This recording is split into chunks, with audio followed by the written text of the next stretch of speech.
ಕದಂಬ ನ್ಯೂಸ್ಗೆ ಸ್ವಾಗತ. ನಾನು ಸೋನಿಕಾ ಸುದೇಶ್. ಮೊದಲಿಗೆ ಮುಖ್ಯಾಂಶಗಳು. ಸಿಇಒ ಸಮ್ಮುಖದಲ್ಲಿ ವೃದ್ಧೆ ಲಕ್ಷ್ಮೀಬಾಯಿ ಮತದಾನ. ಬಿಜೆಪಿ ಸೋಲಿಸಲು ಎಸ್ಕೆಎಂ ಒಮ್ಮತದ ನಿರ್ಣಯ. ಹಾಲಿ ಸಂಸದರ ದರ್ಪಕ್ಕೆ ಬೇಸತ್ತ ಬಿಜೆಪಿ ಕಾರ್ಯಕರ್ತರು, ಕಾಂಗ್ರೆಸ್ ಸೇರ್ಪಡೆ. ಸುದ್ದಿಯ ವಿವರಗಳು. 2024ರ ಲೋಕಸಭಾ ಚುನಾವಣೆ ಹಿನ್ನೆಲೆಯಲ್ಲಿ ಶುಕ್ರವಾರ ಬೀದರ್ ತಾಲೂಕಿನ ಅಮ್ದಲ್ಪಾಡ್ ಗ್ರಾಮದ ವೃದ್ಧೆ ಲಕ್ಷ್ಮೀಬಾಯಿ ಅವರು ಬೀದರ್ ಜಿಲ್ಲಾ ಪಂಚಾಯತ್ ಮುಖ್ಯ ಕಾರ್ಯನಿರ್ವಾಹಕ ಅಧಿಕಾರಿಗಳ ಸಮ್ಮುಖದಲ್ಲಿ ತಮ್ಮ ಮನೆಯಲ್ಲಿ ಮತದಾನ ಚಲಾಯಿಸಿದರು. ಈ ಸಂದರ್ಭದಲ್ಲಿ ಮಾತನಾಡಿದ ಮುಖ್ಯ ಕಾರ್ಯನಿರ್ವಾಹಕ ಅಧಿಕಾರಿಗಳಾದ ಡಾಕ್ಟರ್ ಗಿರೀಶ್ ಬದೋಲೆ, ಮತದಾನದಿಂದ ಯಾರೂ ಸಹ ವಂಚಿತರಾಗಬಾರದು ಎಂಬ ಹಿನ್ನೆಲೆಯಲ್ಲಿ ಭಾರತ ಚುನಾವಣಾ ಆಯೋಗವು 85 ವರ್ಷ ಮೇಲ್ಪಟ್ಟ ವೃದ್ಧರು, 40% ಅಂಗವಿಕಲರು ತಮ್ಮ ಮನೆಯಲ್ಲಿಯೇ ಮತದಾನ ಮಾಡಲು ಅವಕಾಶ ಕಲ್ಪಿಸಿದೆ ಎಂದರು. ಈ ಸಂದರ್ಭದಲ್ಲಿ ಚುನಾವಣಾ ಮಾಸ್ಟರ್ ಟ್ರೈನರ್ ಡಾಕ್ಟರ್ ಗೌತಮ್ ಅರಳಿ ಸೇರಿದಂತೆ ಇತರರು ಉಪಸ್ಥಿತರಿದ್ದರು.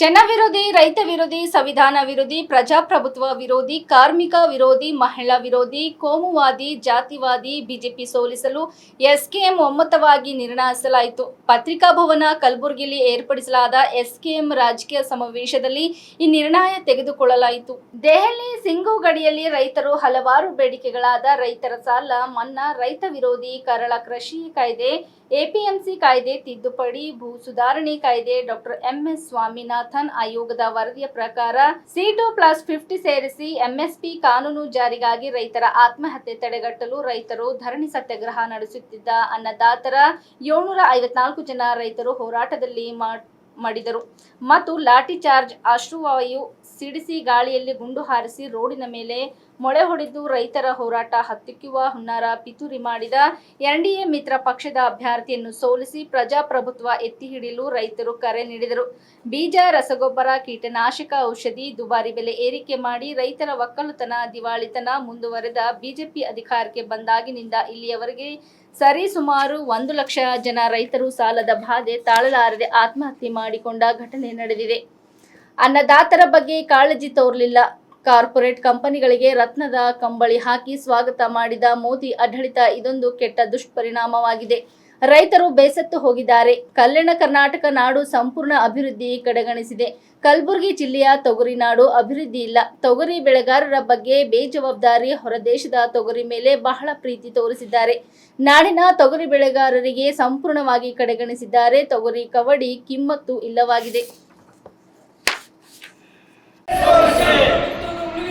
ಬಿಜೆಪಿ ಸೋಲಿಸಿ ಸೋಲಿಸಿ ಸೋಲಿಸಿ ಸೋಲಿಸಿ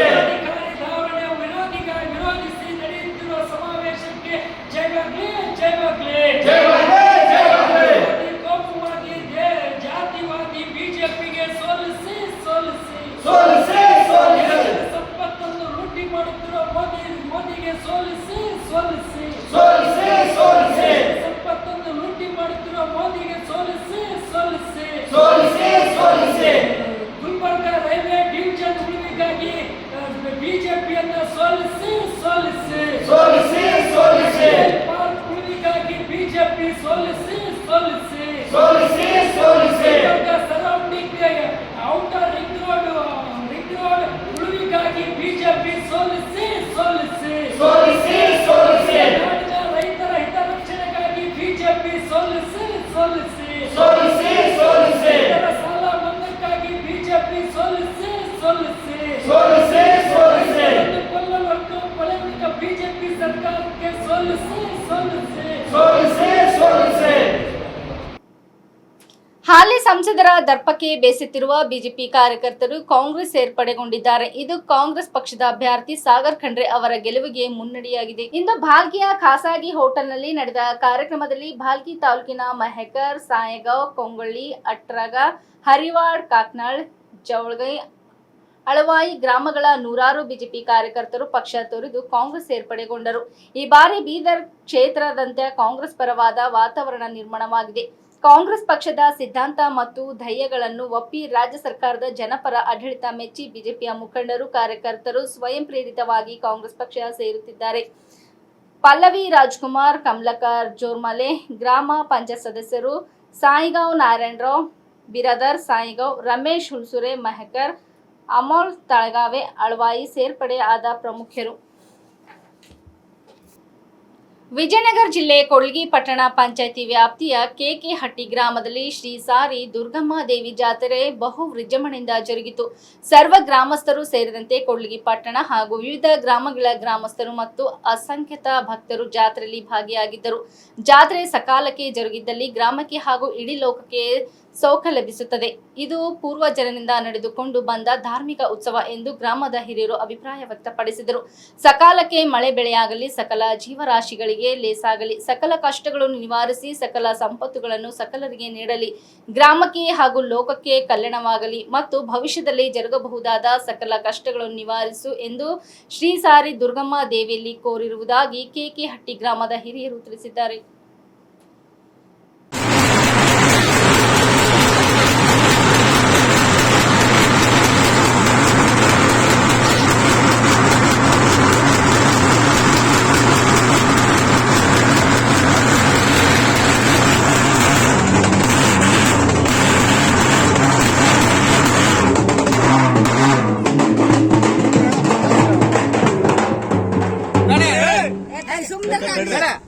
ಈಗ ಹಿಡ್ಕೊಂಡ್ಬಿಡ್ಲ ಕಾಲ ನಿನಗೆ ಬಿಟ್ಬಿಡ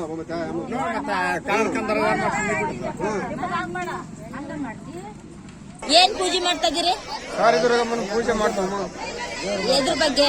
ಕೆರೆ ಕಾವಲರಟ್ಟಿ, ಕೂಡ್ಲಿಗಿ ತಾಲೂಕು ಕೆರೆ ಕಾವಲರಟ್ಟಿ ಸಾರಿ ದುರ್ಗಮ್ಮನ ಪೂಜಾ ದೇವಸ್ಥಾನ ನಾವು ಜಾತ್ರೆ ವರ್ಷ ಮಾಡಕತ್ತೀವಮ್ಮ. ಎಷ್ಟು ವರ್ಷದಿಂದ ಮಾಡ್ತಾ ಇದೀರಿ? ಈಗ ಸುಮಾರು ಒಂದು 20 ವರ್ಷ ಆಗಿರಬಹುದು. ಇದು ಮಾಡಿದ್ರೆ ಚೆನ್ನಾಗಿ ಮಳೆ ಬೆಳೆ ಆಗ್ತದಂತ ನಂಬಿಕೆ. ಮಳೆ ಬೆಳೆ ಚೆನ್ನಾಗಿ ಅಷ್ಟು ವರ್ಷದಿಂದ ನಮ್ಮನ್ನ ಕಾಪಿ ಆಡ್ಕೊಂಡು ಬಂದಿರೋದ ಮಕ್ಕಳಿಗಾಗಲಿ ದೊಡ್ಡರಿಗಾಗಲಿ ಯಾರಿಗ ಒಂದು ದನ ಕರಕ್ಕಾಗಲಿ ಯಾವುದಕ್ಕಾಗಲಿ ಪ್ರತಿಯೊಂದಿಗಾಗಲಿ ಆಯಮ್ಮ ನಮಗೆ ನಡೆಸಿಕೊಟ್ಟಾಳ. ಆಯಮ್ಮನ ಜಾತ್ರೆ ನಾವು ಮಾಡಕತ್ತೀವಿ. ಬೀದರ್ ಲೋಕಸಭಾ ಕ್ಷೇತ್ರದ ಹುಮ್ನಾಬಾದ್ನಲ್ಲಿ ಏರ್ಪಡಿಸಿದ ವಿಜಯ ಸಂಕಲ್ಪ ಸಮಾವೇಶ ಕಾರ್ಯಕ್ರಮದಲ್ಲಿ ಬಿಜೆಪಿ ರಾಷ್ಟ್ರೀಯ ಅಧ್ಯಕ್ಷರಾದ ಜೆಪಿ ನಡ್ಡಾ ಅವರು ಭಾಗವಹಿಸಿ ಮಾತನಾಡಿದರು. ದೇಶದ ರಾಜನೀತಿಯ ಪದ್ಧತಿಗಳನ್ನು ಬದಲಿಸಿ ಅಭಿವೃದ್ಧಿಯ ರಾಜನೀತಿಯನ್ನು ತರುವ ಮೂಲಕ ದೇಶದ ಸಮಗ್ರ ಅಭಿವೃದ್ಧಿಗೆ ಕಳೆದ 10 ವರ್ಷಗಳಿಂದ ಶ್ರಮಿಸುತ್ತಿದ್ದೇನೆ. ಕಾಂಗ್ರೆಸ್ ಅವಧಿಯಲ್ಲಿ ಭಾರಿ ಭ್ರಷ್ಟಾಚಾರ ಕೇಳಿ ಬರುತ್ತಿತ್ತು. ಮೋದಿ ಅವರ ಅವಧಿಯಲ್ಲಿ ದೇಶ ಆರ್ಥಿಕ ಪ್ರಗತಿ ಸಾಧಿಸಿ ವಿಶ್ವದ 5ನೇ ಅತಿದೊಡ್ಡ ಆರ್ಥಿಕತೆಯಾಗಿದೆ. ವಾಹನ ಉತ್ಪಾದನೆಯಲ್ಲಿ 3ನೇ ಸ್ಥಾನದಲ್ಲಿದೆ. ವಿಶ್ವಕ್ಕೆ ಔಷಧಿಗಳನ್ನು ನೀಡುವುದರಲ್ಲೂ 2ನೇ ಸ್ಥಾನದಲ್ಲಿದೆ ಎಂದು ತಿಳಿಸುತ್ತಾ ಭಾರತವನ್ನು ವಿಶ್ವಗುರುವಾಗಿಸುವ ನಿಟ್ಟಿನಲ್ಲಿ ಕ್ಷೇತ್ರದಲ್ಲಿ ಮತ್ತೊಮ್ಮೆ ಬಿಜೆಪಿ ಗೆಲ್ಲಿಸುವ ಮೂಲಕ ಮೋದಿಜಿ ಅವರಿಗೆ ಬೆಂಬಲ ನೀಡಬೇಕು ಎಂದು ಕೇಳಿಕೊಂಡರು. ಈ ಸಂದರ್ಭದಲ್ಲಿ ಬಿಜೆಪಿ ಬೀದರ್ ಜಿಲ್ಲಾ ಅಧ್ಯಕ್ಷರಾದ ಸೋಮನಾಥ್ ಪಾಟೀಲ್, ಜೆಡಿಎಸ್ ಮುಖಂಡರು ಮತ್ತು ಮಾಜಿ ಸಚಿವರಾದ ಬಂಡೆಪ್ಪ ಖಾಶೆಂಪುರ್, ಶಾಸಕರಾದ ಶೈಲೇಂದರ್ ಬೆಲ್ದಾಳೆ, ಸಿದ್ದು ಪಾಟೀಲ್, ಶರಣು ಸಲಗರ್, ಜೆಡಿಎಸ್ ಜಿಲ್ಲಾಧ್ಯಕ್ಷರಾದ ರಮೇಶ್ ಪಾಟೀಲ್ ಸೋಲ್ಪುರ್, ಮುಖಂಡರುಗಳಾದ ಪ್ರಕಾಶ್ ಖಂಡ್ರೆ, ಮಲ್ಲಿಕಾರ್ಜುನ್ ಖೂಬಾ, ಈಶ್ವರ್ ಸಿಂಗ್ ಠಾಕೂರ್, ಬಸವರಾಜ್ ಆರ್ಯ, प्रभाकर नागराळे, संतोष पाटिल ಹಾಗೂ ಇತರರು ಉಪಸ್ಥಿತರಿದ್ದರು.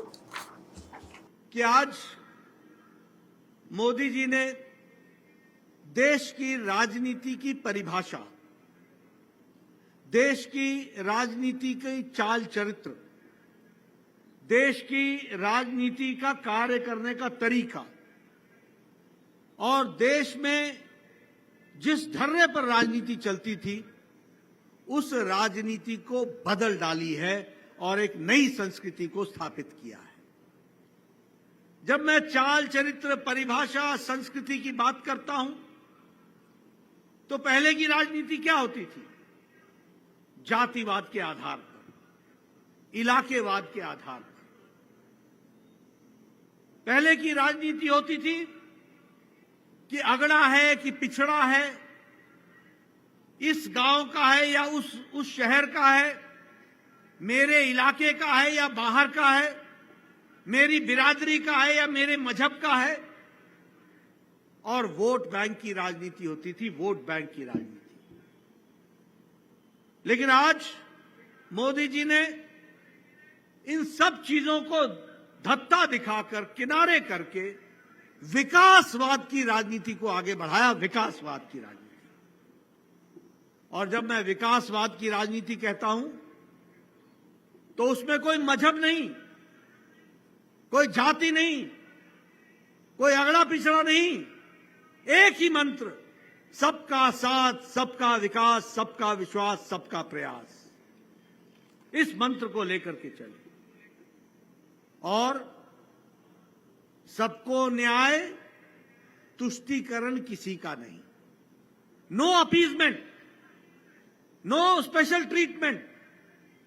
अगर स्पेशल ट्रीटमेंट मिलना है तो वो मिलेगा तो गांव को, गरीब को, वंचित को, पीड़ित को, शोषित को, दलित को, महिला को, युवा को, किसान को, उसको ताकत मिलेगी। इसके लिए काम होगा। और इसीलिए 10 साल पहले सब लोग बोलते थे राजनीति तो ऐसे ही चलेगी, इसमें कोई परिवर्तन होने वाला नहीं है, सब राजनेता वैसे ही हैं, कोई देश बदलने वाला नहीं है।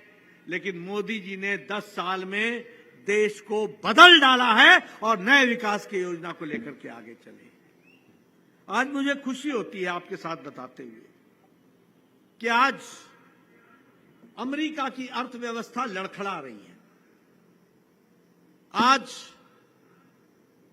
मुझे भारत के बारे में बताने की खुशी हो रही है कि जब अमेरिका की अर्थव्यवस्था लड़खड़ाती है, जब यूरोप की अर्थव्यवस्था अच्छी नहीं है, जब यूक्रेन की लड़ाई के बाद रशिया की अर्थव्यवस्था भी अच्छी नहीं है, जब जापान की अर्थव्यवस्था में गड़बड़ है, जब ऑस्ट्रेलिया की अर्थव्यवस्था में गड़बड़ है, तो आईएमएफ और भारत के नीति आयोग या दुनिया के मॉर्गन स्टैनली सब ये बोलते हैं कि अगर कोई चमकता हुआ सितारा और ब्राइट स्पॉट है तो वो भारत है और भारत आगे बढ़ रहा है।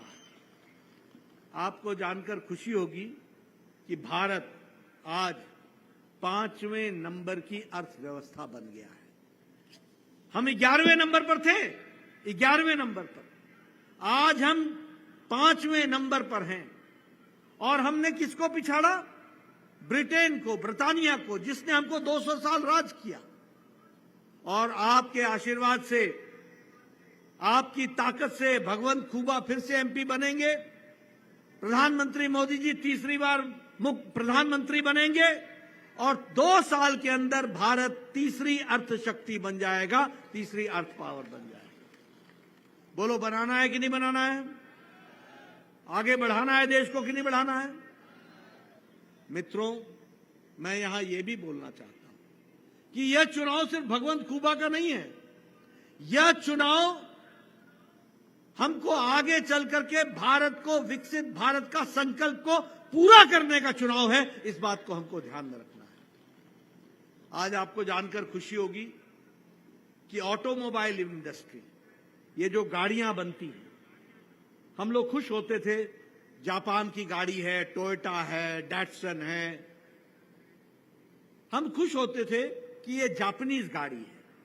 आज आपको जानकर खुशी होगी कि भारत ने जापान को पछाड़ के भारत दुनिया में तीसरे नंबर का ऑटोमोबाइल मार्केट बन गया, तीसरे नंबर का ऑटोमोबाइल।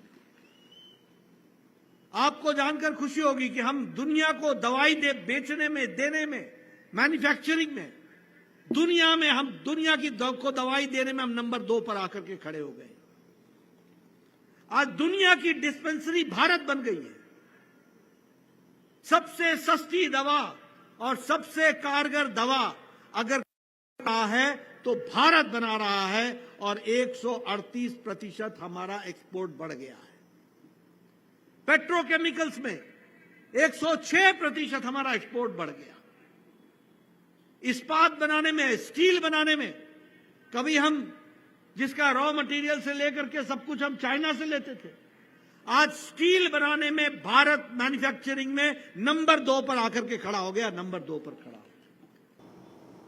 ಇಲ್ಲಿವರೆಗೆ ಸುದ್ದಿ ಕೊಟ್ಟಿದ್ದು ನಾನು ಸೋನಿಕಾ ಸುದೇಶ್. ಮುಂದಿನ ಸುದ್ದಿಯೊಂದಿಗೆ ಮತ್ತೆ ಭೇಟಿಯಾಗೋಣ. ವಂದನೆಗಳು.